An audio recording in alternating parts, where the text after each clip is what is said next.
June 4వ తేదీ counting తర్వాత నుంచి తెలుగుదేశం పార్టీ అధికారంలోకి వచ్చిన రోజు దగ్గర నుంచి మొదలు పెట్టుకొని ఈ 30 రోజుల పాటు కూడా ఎక్కడ కూడా శాంతియుతంగా వాళ్ళ ప్రభుత్వం వచ్చింది, జనాలు ఒక అవకాశం ఇచ్చినారు, మంచి చేద్దామనే ఒక ఆలోచన లేకుండా ఈరోజు వరుసగా రాష్ట్ర వ్యాప్తంగా రాజశేఖర రెడ్డి గారి విగ్రహాల ధ్వంసంలో కానీ, లేకపోతే వైఎస్ఆర్ కాంగ్రెస్ పార్టీ కార్యకర్తలు, వైఎస్ఆర్ కాంగ్రెస్ పార్టీ కుటుంబ సభ్యుల పట్ల దాడులు గాను నిజంగంటే చాలా దుర్మార్గం అని చెప్పి ఈరోజు నేను తెలియజేస్తున్నాను.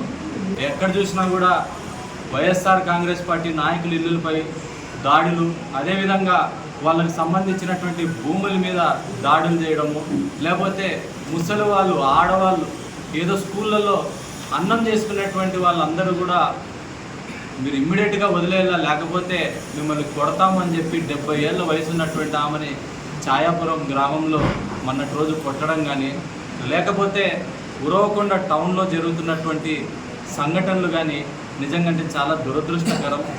ఈరోజు మేము అంగీకరిస్తున్నాం, ఖచ్చితంగా ఒక మంచి మ్యాండేట్ ఉరవకొండలో తెలుగుదేశం పార్టీకి ప్రజలు ఇచ్చినారు. దాన్ని వాళ్ళు సద్వినియోగం చేసుకొని మంచి అవకాశం వచ్చింది.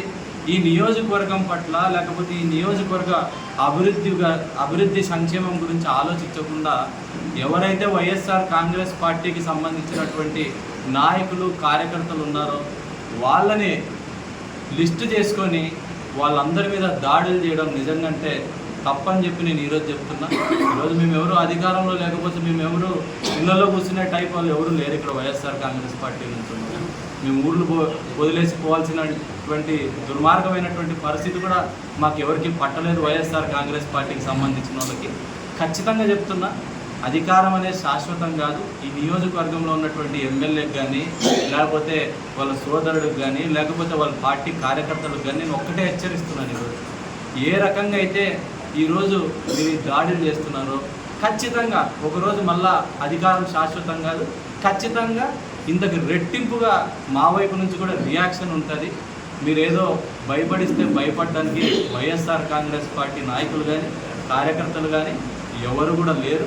మీరు ఈ పద్ధతి మార్చుకొని ప్రజల పక్షాన నిల్చోవాల్సిందిగా నేను తెలుగుదేశం పార్టీ వాళ్ళకి చెప్తున్నాను. అంతేకాకుండా రెడ్ బుక్ అనో, లేకపోతే వాళ్ళు పైన నుంచి కింద దాకా కూడా ఏదో లిస్టులు చేసుకొని ఎవరైతే వైఎస్ఆర్ కాంగ్రెస్ పార్టీ సానుభూతిదారులు ఉన్నారో వాళ్ళ మీద దాడులు చేస్తే, ఈరోజు పోలీసులు ఎవరైతే ఉన్నారో చాలామంది, ఇప్పుడు రోగొండ సిఐ ఉన్నాడు, అక్కడ కొడుతున్నా కూడా పక్కనే ఊరికే చూసుకుంటుంటున్నాడు. కానీ ఈరోజు ఎస్పీ గారికి ఫోన్ చేస్తే ఇమ్మీడియట్గా స్పందిస్తున్నారు. కానీ ఇక్కడ ఉన్నటువంటి సిఐ మాత్రం అక్కడే ఉన్న కొడుతున్నా కూడా స్పందించట్లేదు.